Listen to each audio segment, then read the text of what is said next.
Relaciones Ortopedio 1. Docente, Dr. Hernán Santiago Garzón, quien les habla, Zulma Puerto Viaján, residente de Periodoncia 3 de la Universidad Antonio Nariño, odontóloga de la Universidad Antonio Nariño, diplomado de Odontología Estética de la Universidad El Bosque y la Universidad de Cartagena. El periodonto se compone de encía, cemento, hueso alveolar y ligamento periodontal. Se divide en periodonto de protección, que está compuesta por encía, y periodonto de inserción, que se compone de cemento, hueso alveolar y ligamento periodontal.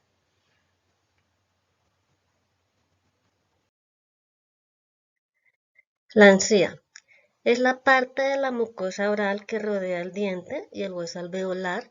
Está delimitada por el margen gingival a nivel coronal y a nivel apical está delimitada por la línea mucogingival. La encía libre es la porción que rodea al diente. Esta zona no está adherida al hueso y va desde el borde del margen gingival hasta el fondo del surco gingival. La encía adherida está unida al periósteo del hueso alveolar y va desde la línea mucogingival hasta el margen gingival. También encontramos la papila interdental en la zona de los dientes anteriores y en la zona de los dientes posteriores encontramos el col.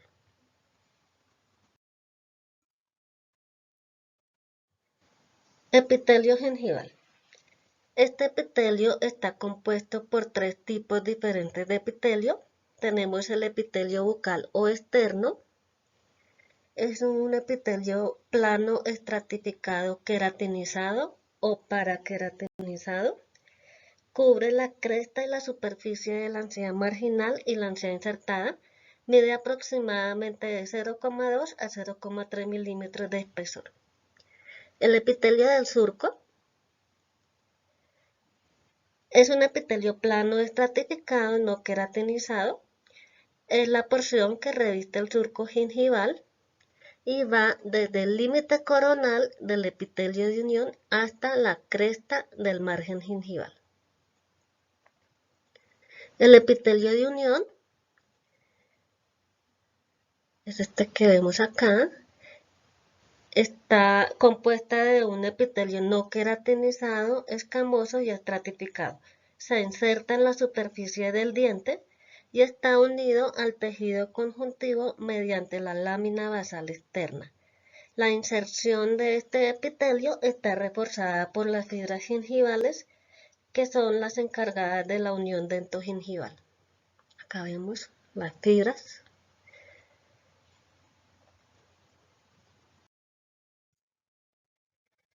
El espacio biológico es una zona anatómica. Este espacio está ocupado por tejidos gingivales sobre el hueso alveolar, el cual se compone del surco gingival, el epitelio de unión y el tejido conectivo. Este espacio mide aproximadamente 3 milímetros.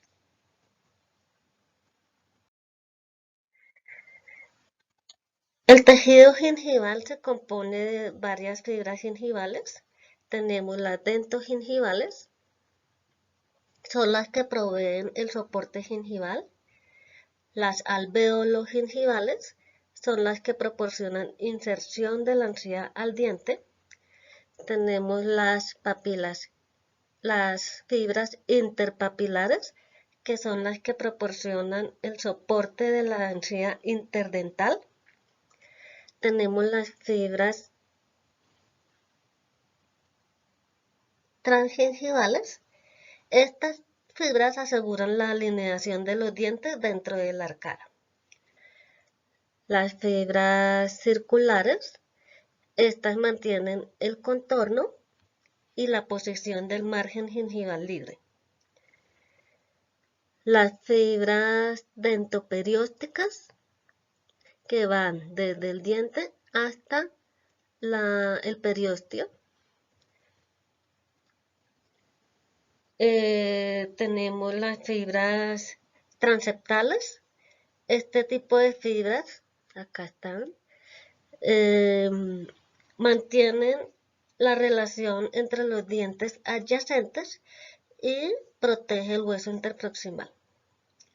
Las fibras periosteogingivales son las encargadas de la inserción de la encía al hueso. Las fibras intercirculares son las responsables de estabilizar los dientes en la arcada. Y por último, las fibras intergingivales son las que proporcionan el soporte y contorno de la encía insertada.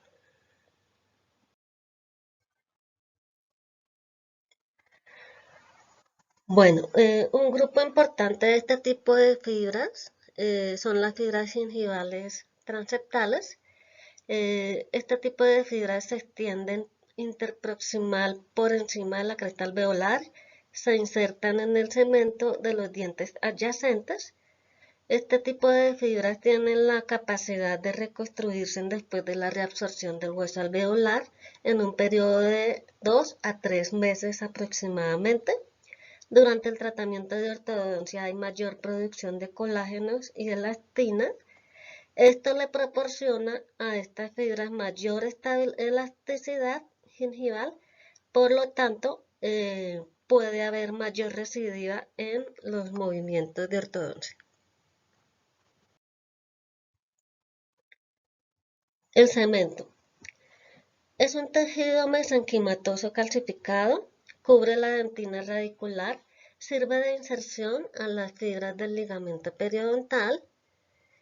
Está compuesto por el 65% de sustancia inorgánica, 35% de sustancia orgánica, 20% de agua. No se reabsorbe fácilmente como el hueso y por lo tanto se considera protector de las raíces durante los movimientos de ortodoncia.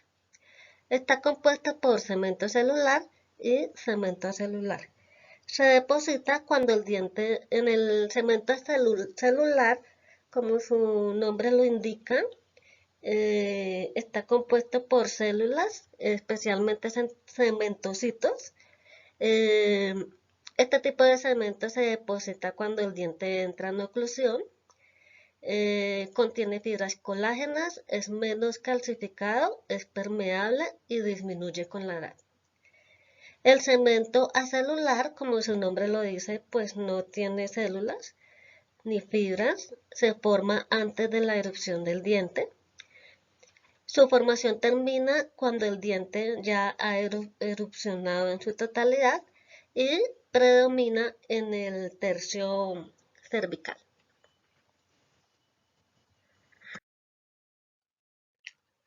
Hueso alveolar es el que proporciona el soporte de los dientes. Este tiene unos conductos que es por donde pasa el paquete vascular que nutre el ligamento periodontal. Esta estructura ósea es dependiente de los dientes, ya que se desarrolla durante la formación y la erupción del diente y se atrofia cuando hay pérdida dental.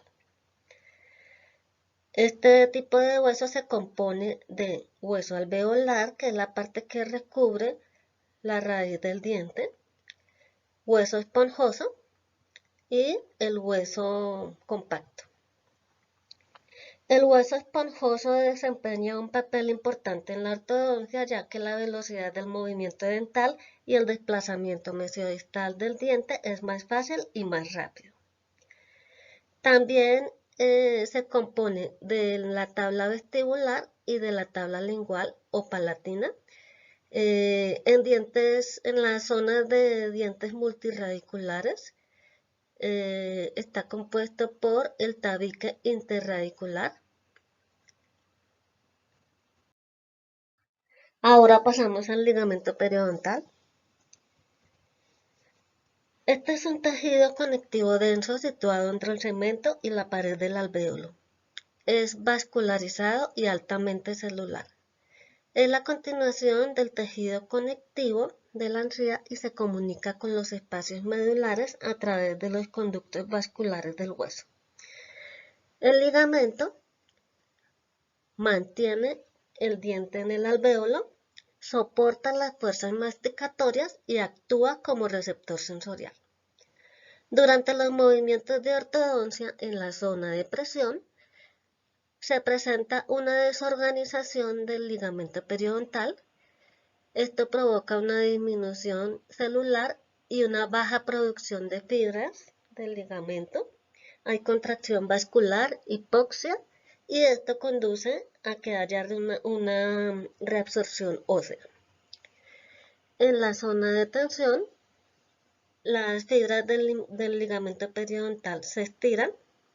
Hay un aumento de producción celular y de fibras colágenas, y esto produce o induce la producción osteoblástica.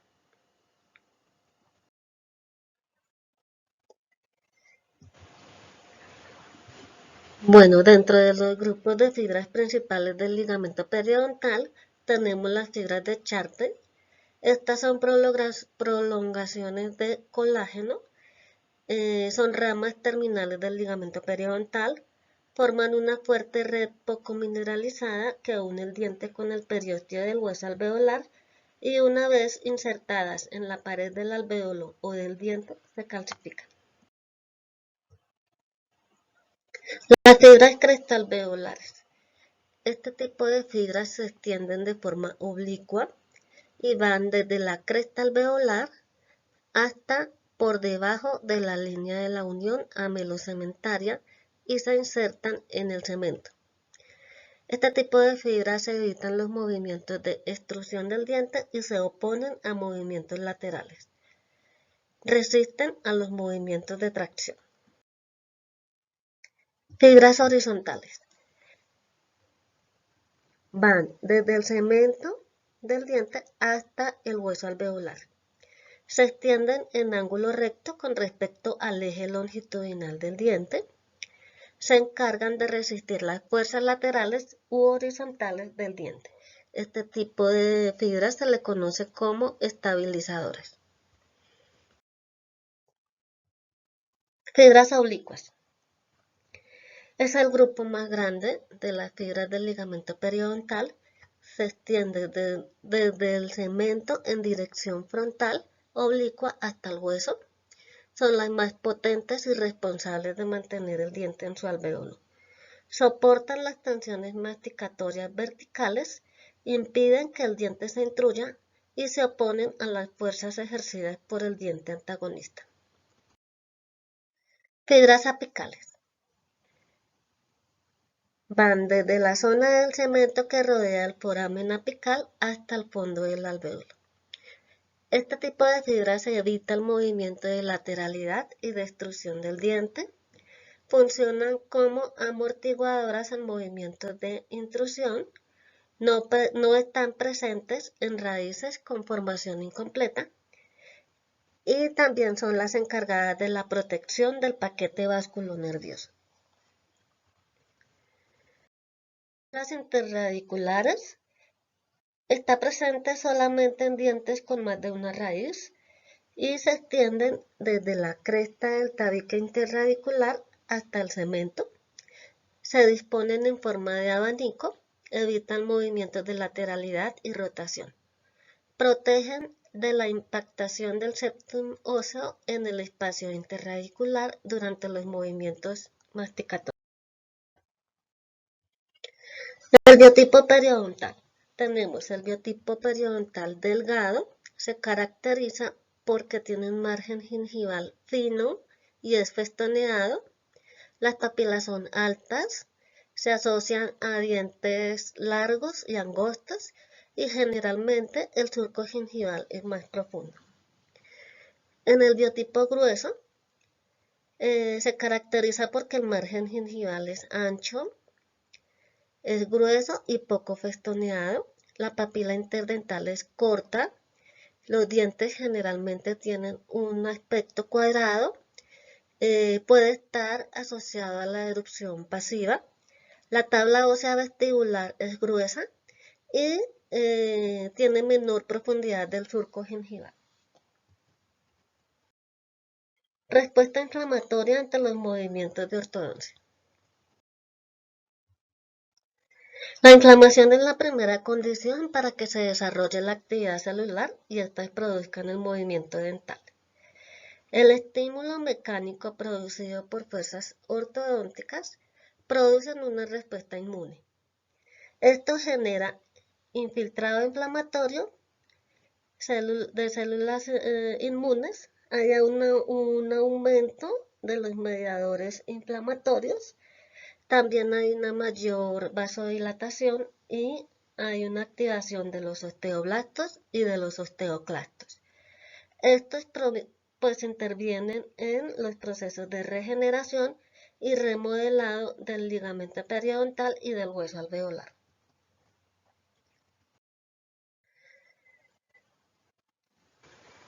Bueno, entonces, frente a una fuerza ortodóntica ejercida en el diente, se producen cambios vasculares, hay un aumento en la expresión de las prostaglandinas y de las citoquinas e interleucinas.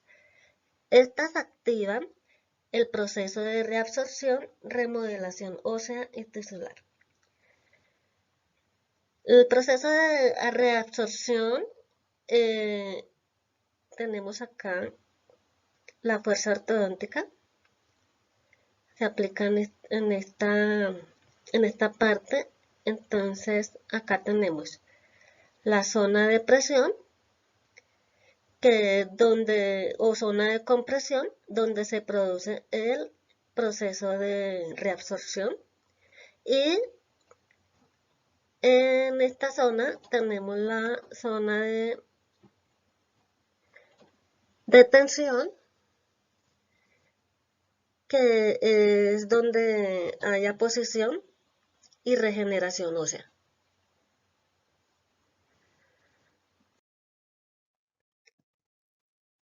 Acá tenemos una imagen también que nos explica mucho mejor.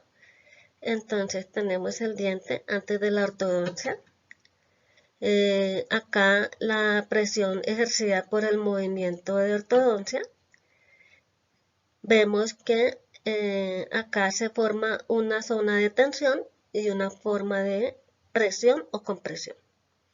Entonces, en la forma de tensión, vemos que las fibras del ligamento se estiran, y en la zona de compresión, el hueso empieza su actividad de reabsorción y remodelación ósea. Acá vemos cómo hay formación de hueso nuevo.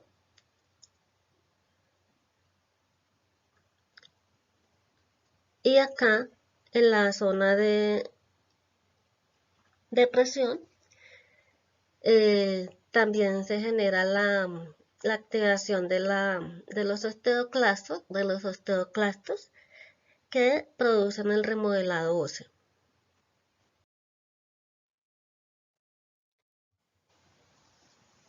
Este remodelado óseo inducido por movimientos ortodónticos y la expresión de los mediadores inflamatorios. Estos mediadores inflamatorios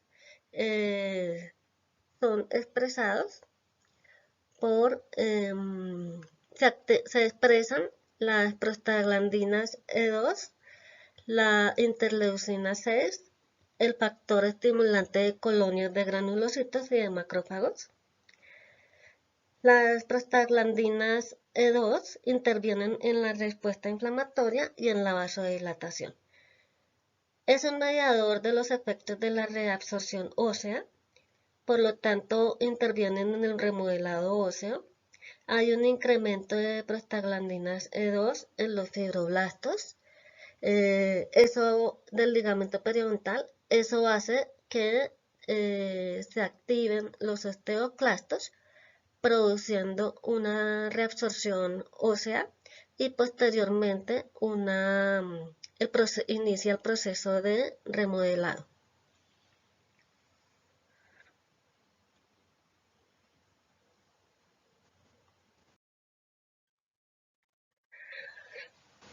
Bueno, también vemos que hay expresión de interleucinas 1 beta, interleucinas 8 y la interleucina 4.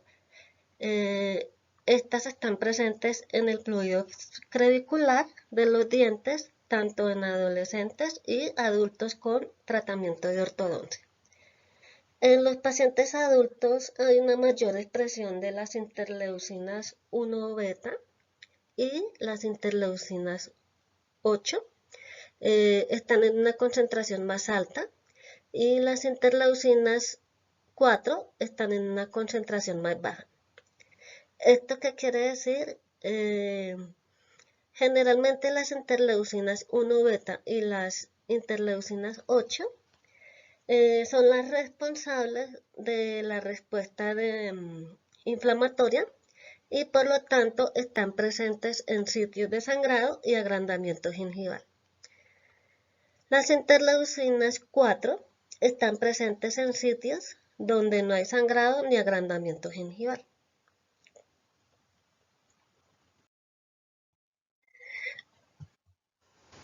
Bueno, en la revisión de los artículos, acá tenemos una evidencia del doctor, un estudio realizado por el doctor Joseph Anton. Este estudio nos habla del efecto del tratamiento de la ortodoncia en los tejidos periodontales. Este es la revista Periodontology 2000 y el cuartil Q1. El objetivo de este estudio es evaluar los efectos clínicos de los diferentes tipos de movimientos ortodónticos en los tejidos duros y blandos circundantes. Entonces, se estableció que hay unos límites fisiológicos y anatómicos del movimiento dental. Entonces, acá, según este estudio, observamos que hay una zona de color verde, es un límite de movimiento únicamente para los movimientos de ortodoncia. La zona azul representa el límite de movimiento para ortodoncia y ortopedia, y la zona fucsia es el límite permitido, digámoslo así, para realizar movimientos ortodónticos junto con cirugía ortognática o maxilofacial. Entonces, si se sobrepasan los límites establecidos, da como resultado una alteración en el soporte óseo y un hueso alveolar reducido.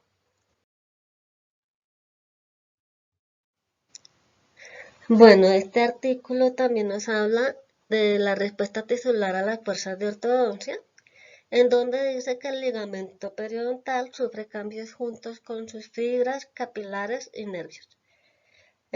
También dice que la magnitud de fuerzas aplicadas determina el patrón de tensión y compresión en los tejidos dentoalveolares. Bueno, tenemos unos tipos de movimientos. Tenemos el movimiento que es efectuado a través del hueso y el movimiento con el hueso. Entonces, en el movimiento a través del hueso, este tipo de movimiento se produce un socavado o reabsorción indirecta en respuesta a fuerzas intensas o agresivas. No hay diferenciación osteoclástica. Hay una mayor constricción de la microvasculatura y la hialinización del ligamento periodontal. Por lo tanto, se forman áreas necróticas. Pues estas áreas se eliminan gracias a la acción de los macrófagos, pero hay un retraso en el movimiento dental porque no puede ocurrir una posición ósea en el lado de tensión hasta que se haya eliminado todo el tejido necrótico en el lado de compresión.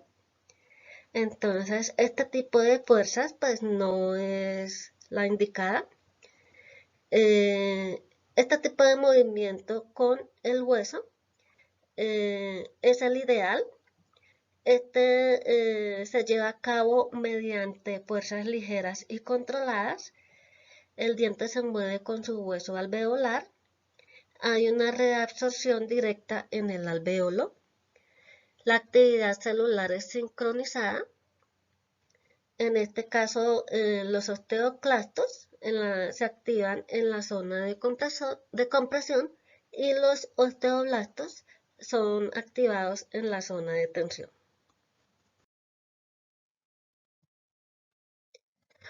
Bueno, en este estudio, el autor habla sobre el cierre de espacios con ortodoncia. Bueno, él dice que es un desafío para los ortodoncistas, ya que los espacios dentulos con crestas severamente reabsorbidas, generalmente después de la pérdida de los molares, pueden ocasionar una inclinación progresiva, rotación y balanceo lingual de los dientes adyacentes. Entonces, una vez erguido el diente con la ortodoncia, se puede cerrar el espacio para ayudar a establecer los contactos oclusales o bien sea para preparar el espacio para un implante o una restauración protésica. También se produce una migración apical del margen gingival. Esto disminuye la profundidad de la bolsa y ayuda a mejorar el control de placa. Hay que tener en cuenta que las placas corticales son más densas en la mandíbula y es por esto que los ortodoncistas son reacios a cerrar los espacios edéntulos extensos por el riesgo de dehiscencia gingival y el paralelismo deficiente de la raíz y el cierre completo de los espacios. También acarrea una mayor duración del tratamiento y la recidiva. Entonces acá vemos un caso clínico con relación al cierre de espacios. Acá en esta paciente se observa, acá en la primera fotografía, se observa un defecto óseo asociado a la falta de 3 incisivos inferiores. El nivel del hueso estaba a nivel del tercio apical del diente 42. También se observa una recesión gingival a nivel mesial vestibular. El diente 42 se movió, bueno, acá vemos la radiografía inicial. Se hizo el diente número 42 se movió en dirección mesial a lo largo de la cresta vestibular mediante la ortodoncia. Entonces, acá vemos tanto en el aspecto clínico como en el aspecto radiográfico, se observa una formación ósea significativa por distal del diente 42. También vemos que la inflamación gingival también mejora muchísimo. Radiográficamente vemos la ganancia ósea y pues esto nos proporciona una condición favorable para colocar el implante. Entonces acá en esta fotografía vemos después de retirado la aparatología y la colocación del implante, la radiografía final y los resultados favorables. Y en cuanto al tejido gingival, también se observa una mejora significativa. Bueno, en este caso se observa que hay una formación de hueso alveolar después del cierre del espacio en la zona posterior del maxilar superior. Entonces, tenemos el diente número 17. Se le realizó un movimiento hacia mesial después de la exodoncia del 16. Vemos que en la radiografía vemos que hay un espacio limitado para la erupción del tercer molar y también vemos que hay una proximidad de las raíces del diente número 17 en relación con el seno maxilar. Bueno, acá en esta fotografía se observa el cierre completo del espacio y también observamos la erupción completa del tercer molar. También observamos que hay una formación ósea significativa por distal del diente número 17 y vemos también una remodelación del piso del seno maxilar.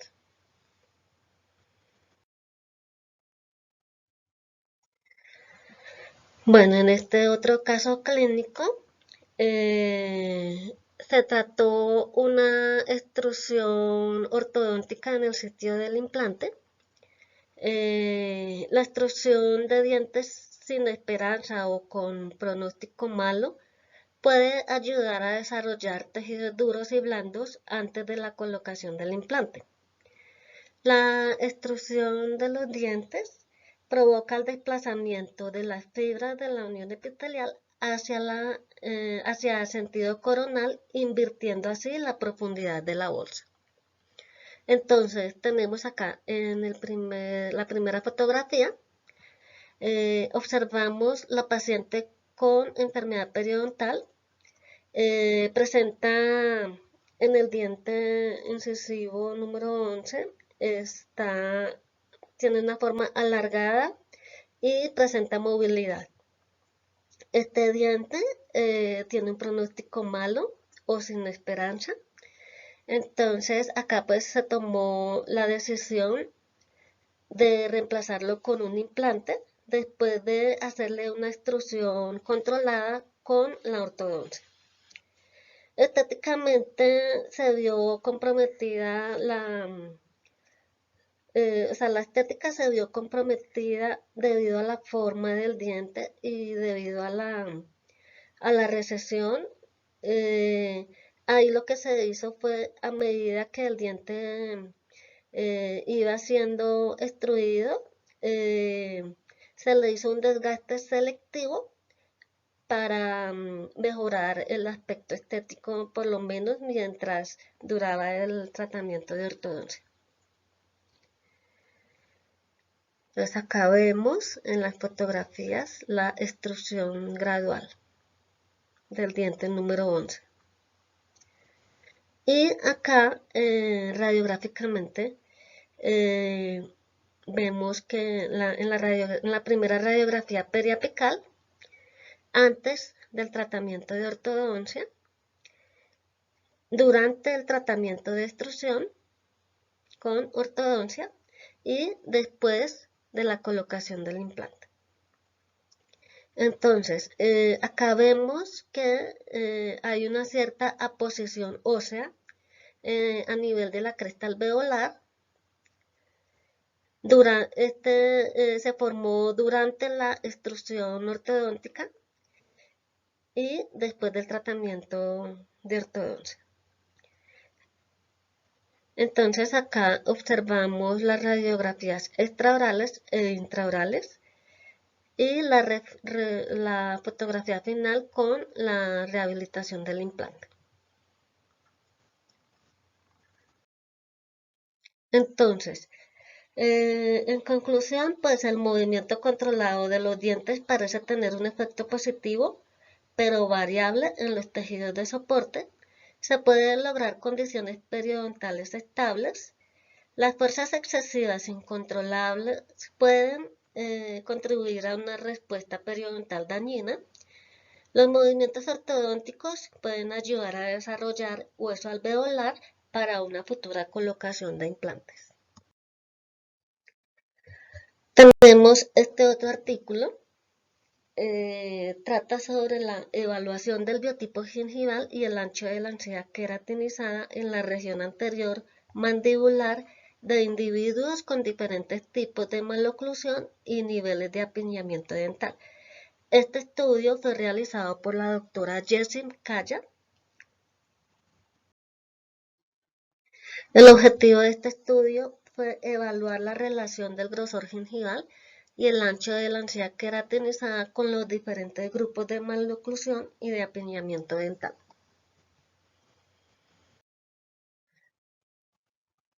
Como materiales y métodos, se escogieron estudiantes de la Facultad de Odontología de la Universidad Yusunku de Turquía. Eh, Dentro de los criterios de inclusión, estos pacientes debían tener la dentición permanente completa, también debían tener salud periodontal, no tenían que tener enfermedad periodontal. Eh, en total fueron 121 mujeres, 66 hombres, para, eh, para un total de 187 jóvenes. Entonces se clasificaron en 3 grupos de acuerdo a la clasificación de Angle, clase 1, clase 2 y clase 3. Y también se clasificó el apiñamiento dental como leve, moderado y severo. En este estudio se determinó la anchura del tejido queratinizado como la distancia entre la línea mucogingival y el margen gengival libre. Y el grosor gengival se estableció o se midió con una técnica de sondeo transgengival.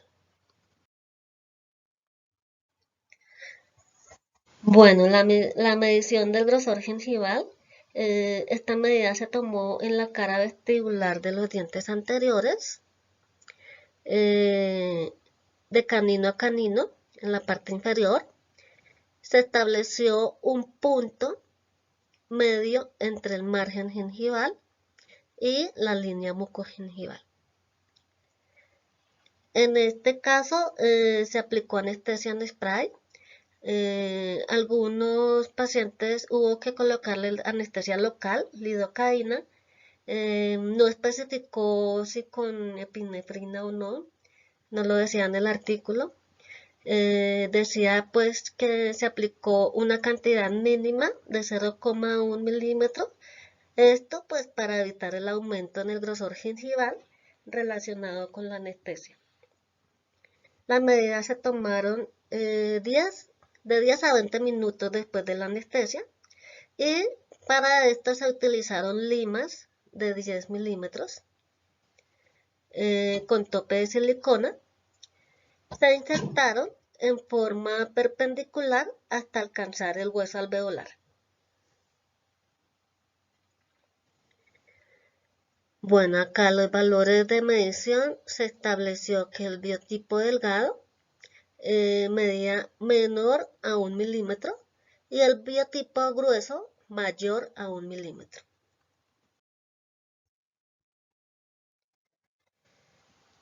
Bueno, los resultados. Aquí observamos la tabla, la columna de la clasificación de Angle. Tenemos la anchura, los valores de la anchura de tejido queratinizado de cada diente. Y también observamos en esta columna el apiñamiento leve, apiñamiento moderado y apiñamiento severo y el resultado. Bueno, con respecto a esta tabla, pues no hubo diferencias significativas entre el grupo de la clasificación de Angle y el nivel de apiñamiento. Los valores de la anchura de tejido queratinizado fue más alta en los incisivos mandibulares con apiñamiento severo.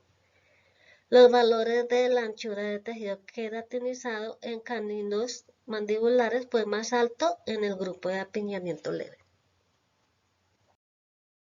En esta tabla se midió el grosor gengival de los dientes anteriores e inferiores en relación con la clasificación de Angle y el nivel de apiñamiento. Acá también vemos la columna que corresponde a la clasificación de Angle y los valores del grosor de la anchura del tejido del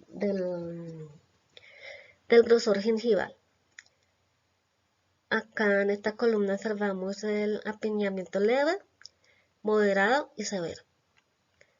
Entonces, esto dio como resultado El grosor de la encía, el grosor gengival de los incisivos inferiores centrales y laterales derechos es más delgado en el grupo de clase 3 de Angle. Generalmente el biotipo gengival es delgado en los incisivos inferiores. También demostró que el grosor gengival de los caninos inferiores es mayor en el grupo de apiñamiento leve. Este estudio revela que los incisivos inferiores muestran un biotipo periodontal delgado. Esto pues es importante tener en cuenta el grosor gengival durante la planificación del tratamiento de ortodoncia para así prevenir problemas periodontales patológicos como lo es la recesión gengival asociada a los movimientos de ortodoncia. Dentro de los límites de este estudio, los resultados demuestran que no hay diferencias significativas de la anchura de tejido queratinizado y el grosor gengival en la región de los incisivos inferiores con relación en cuanto a la clasificación de Angle.